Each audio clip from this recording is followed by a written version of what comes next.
Then verse 8 है रसो अहम अप्सु कौन्तेय प्रभा अस्मि शशि सूर्ययो प्रणवः सर्व वेदेषु शब्दः खे पौरुषम ऋषु। तो भगवान कह रहे हैं कि हे कौन्तेय, कौन्तेय अर्जुन के, हे कौन्तेय, मैं पानी का वो प्लेजेंट टेस्ट हूं, मैं सन और मून का रेडियंस हूं, मैं वेदों में ओम हूं। Om is the most important part of the Vedas.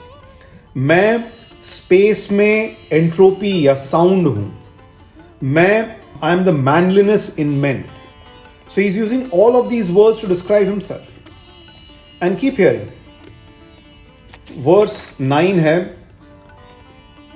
पुण्यः गंधः पृथ्व्यां च तेजः च अस्मि विभावसौ जीवनम सर्वभूतेषु तपः च अस्मि तपस्विषु।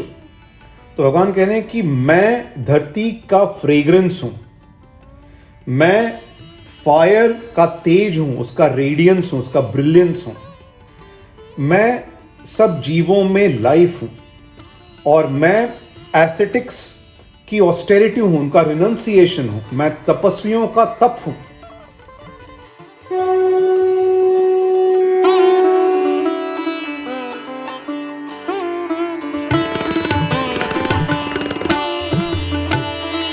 थोड़ी 7 में हमने चैप्टर 6 समाप्त कर दिया था। Today we will get into chapter 7। Chapter 7 is known as Gyan Vigyan Yog या Yog of knowledge and discriminative wisdom. Chapter 4 Gyan योग था या ज्ञान विभाग योग था, या ये उसके वर्ड से that was much more on knowledge. Here knowledge with discriminative wisdom की बात हो रही है, और इफेक्टिवली चैप्टर 7 से God begins to describe himself. पहले के चैप्टर्स में भगवान बोलते हैं कर्म करो and do it in the right way, या ज्ञान के रास्ते पे चलो, ध्यान के रास्ते पे चलो, एंड ही कीप्स सेइंग मैं, मई, मत पर, कीप्स यूजिंग दिस वर्ड परम, ब्रह्म। And now chapter 7 onwards he starts describing what that means. The chapter 7 is 30 verses, and we will today cover first 15 verses, so 7.01 to 7.15.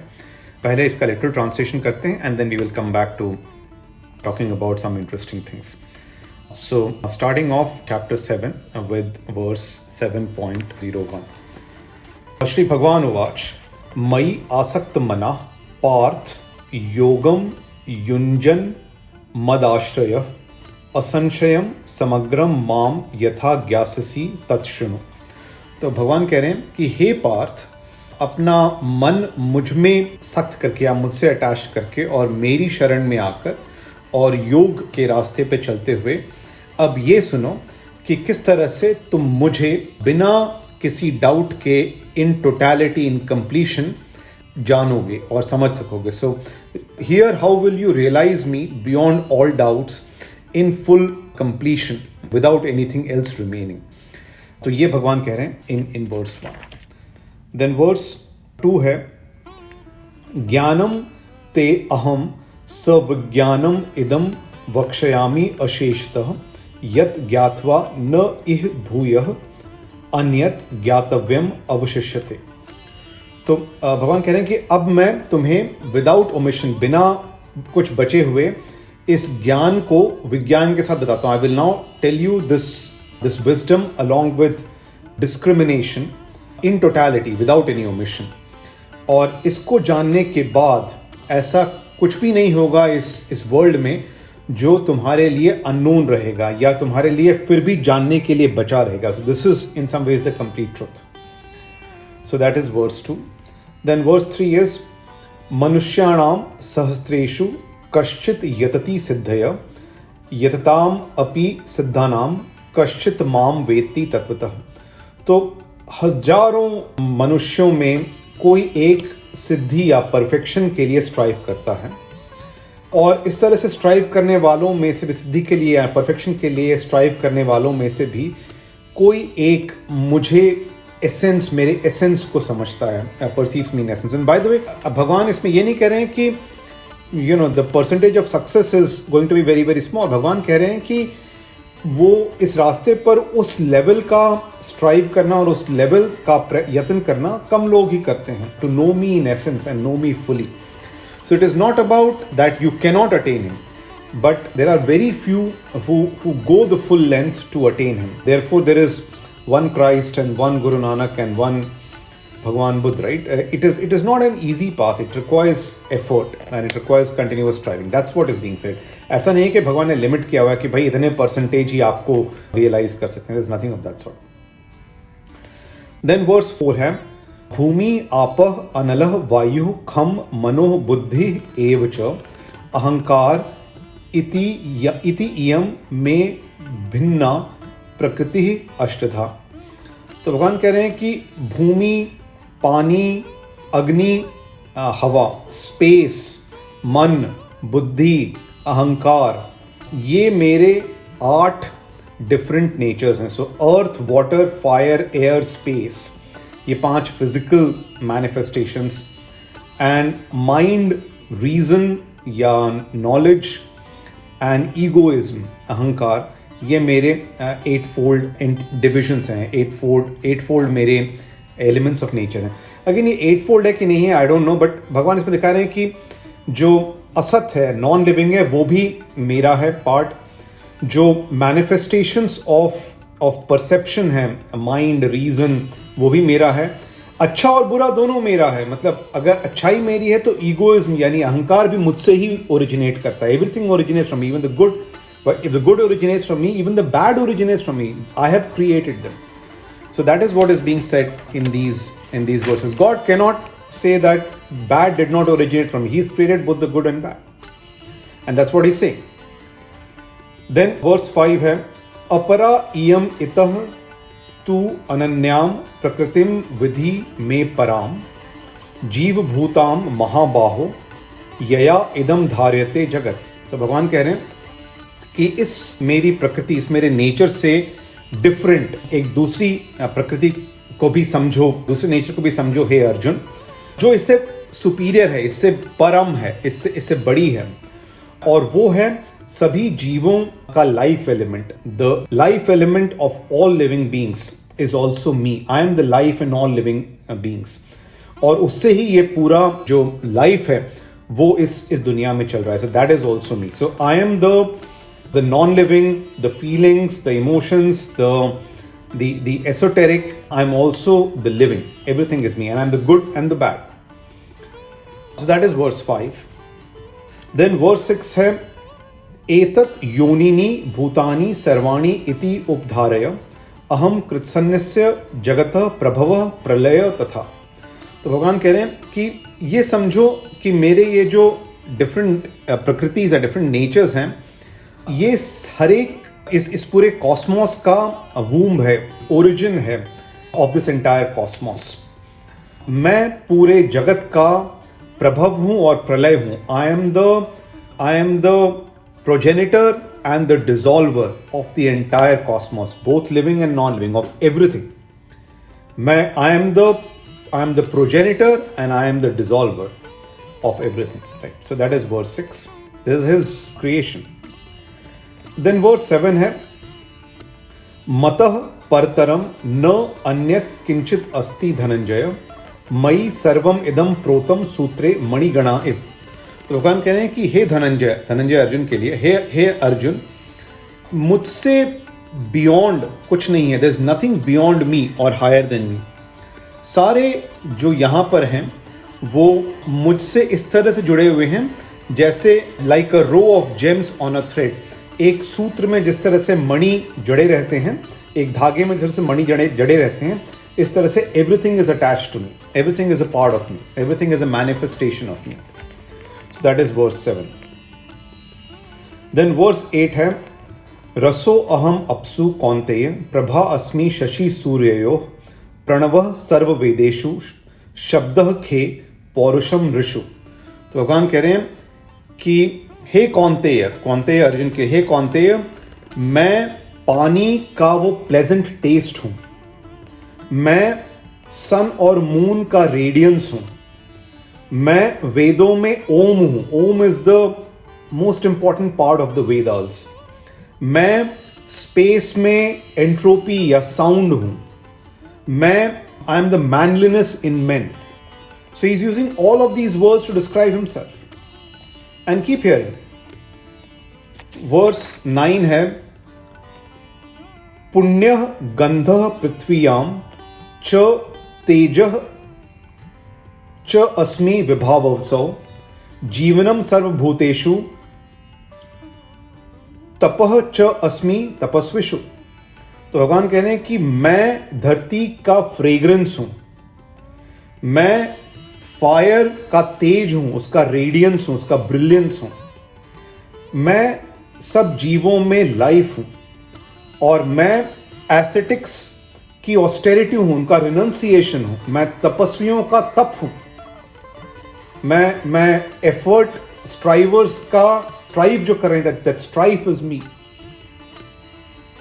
Then verse 10 है बीजम माम सर्वभूतानां विधि पार्थ सनातनम बुद्धि बुद्धिमताम अस्मि तेजः तेजस्विनाम अहम।